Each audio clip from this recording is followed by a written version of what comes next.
Beneath the shimmering blue surface, some babies in pods the shape of mermaids' purses.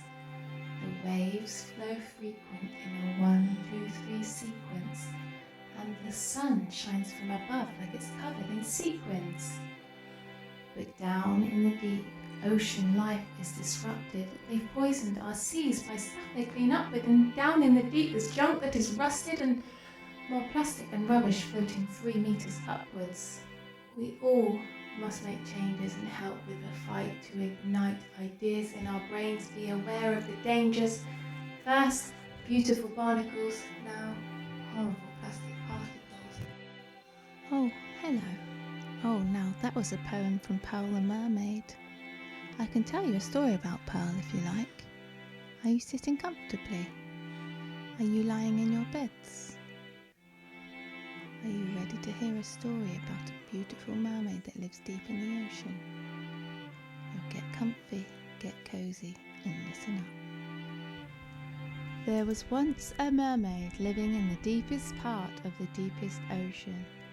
She had many, many friends, not just mermaids. She loved playing with narwhals and lionfish, starfish, and a number of ocean folk. She was a happy, happy mermaid with many plans for her life ahead. She thought she knew just what was set on the path of life ahead of her. Every morning since she could remember, she'd wake to the sound of dolphins singing, followed by the deep rumble of a whale rising from its slumber. She would wake from her cozy bed that lay deep in the waves on a huge anemone perfectly fit for the mermaid. Her gorgeous tail of blue and pink would uncurl and stretch out towards the top of the glistening ocean, where the sun shone from above like it was covered in sequins. She would then head to the part of the ocean that would drop off into the abyss. The local fishy folk called it the abyss, as they were sure it was a never-ending hole that could never be filled, something that was never going to erupt. But the mermaid and her pals were always forbidden from entering the hole. But as an evening ritual, the villagers would meet just as the sun would go down to throw stones into the hole. This would wake the anglerfish that lived down 2 meters down into the hole. In turn, the anglerfish with large teeth and a dangly down light above their heads would wake up and swim up and around, disoriented, for around 2 hours before heading back down into their cave beds. This had been done for many years, as Mermaid's mum had done it, and so had her mum and her mum's mum, and many generations before her. It was to provide the village with enough light to settle down and go to bed, something most of them had become accustomed to. Now come morning, the mermaid would feel very uneasy about the poor anglerfish getting startled in their sleep, and then not being able to have such a calm, gentle sleep, just like the mermaid does every night. So, when she visits in the morning, she would try and see if she could catch one of the anglerfish, but she had no such luck. She could never see one, and they were far too far down in the deep that the sun would never reach that far. All she wanted to do just was to talk to one and apologise. But one morning the mermaid came to the opening of the abyss and accidentally tripped on a stone, and it fell down, down, down, and made a loud bang on the side of the anglerfish's cave. "Who's there? Go away. We have nothing for you and you have your light." Oh, sorry, it was an accident," said the mermaid. "Although I would like to apologise on behalf of all the villagers. I've been feeling uneasy about the situation for many years, but everybody just keeps on doing it like it's a way of life." "Oh, nonsense. But it's nice to hear an apology. But you better warn them, those villagers. If they continue to throw stones into the abyss, it's not us they'll need to be worrying about. Our entire ocean will be in trouble. Warn them before it's too late."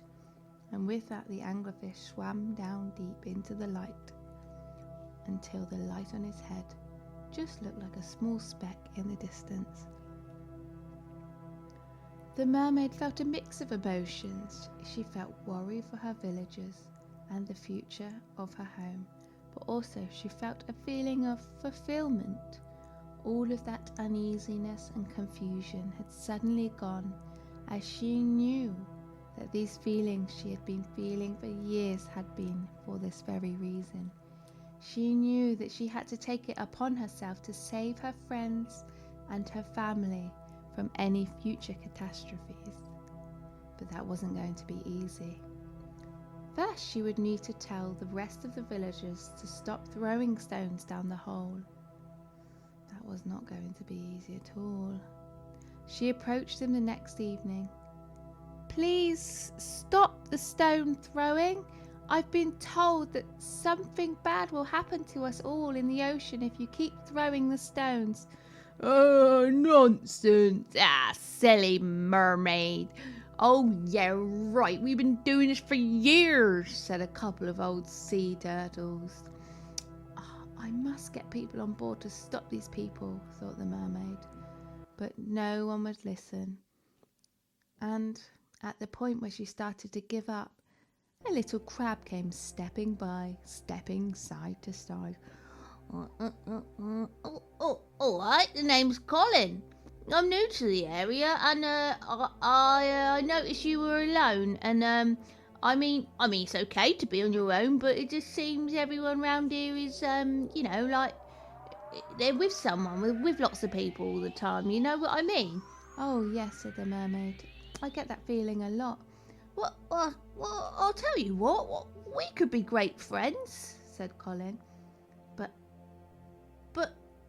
But only if you want to, of course, because I'm sure you're very busy. Actually, I'll don't worry about it. Actually, I'll just go And Colin began scuttling off in a muddle. "Oh, wait," said the mermaid. "I'd like that very much to be your friend," she told Colin, who gave her a smile. Mermaid told Colin everything. She told him everything that had been going on, and he just couldn't believe it. I mean, he did believe it, but he was shocked. Well, we must warn them," he said. And it took them 2 days to try and come up with a plan to try and stop the villagers from throwing stones down the hole. They tried hiding every stone they could see in the area, but that didn't work, because as soon as the waves were rough, the pebbles soon came rolling back down. They tried signs and posters and even tried handing out letters, except the letters were stones with warnings on them, and the villagers took no notice and threw them down the hole as well. It was no use. But with all the bad weather that had been happening lately, the oceans were surprisingly choppy, and that evening, at the nightly get-together at the abyss, little Herbert Hermit threw a pebble down to hear a rumble and a lot of bubbles starting rising to the surface. The bubbles became less and less until the seabed started to rumble and then stopped. There was a silence as the mermaid looked at Colin and everyone else looked at the mermaid in despair. At that moment, a huge eruption occurred. It was almost as though someone had taken the lid off a shaken up soda can. A loud whoosh, and all the villagers were pushed up out of the ocean as though they were being squirted out of a whale's spout. They all landed on a nearby island. They could feel the sun scorching as it reflected off their scales. "We must get them back into the ocean," thought the mermaid. But Colin was already on the job, gathering all of the plastic bottles he could find on the island and filling them with water. One by one, they each swam into the bottle. They were all felt very sorry and felt very bad for not listening to the mermaid's warnings. But Mermaid was just happy they were all okay. As they all got transported back into the ocean, Colin made a train of plastic bottles. He tied it onto an old net and pulled the bottles back into the ocean. The villagers swam to their village to see all of their homes had been broken into pieces. But this time they all worked together. They created something magnificent. They realized that all of this time at the bottom of the abyss was a large pipe. The pipe had become damaged by all of the stones being thrown into it over the years, and it had finally broken and exploded.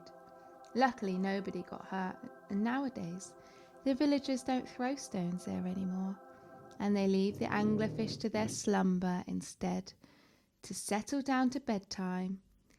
Just as the sun goes down, they all meet in the centre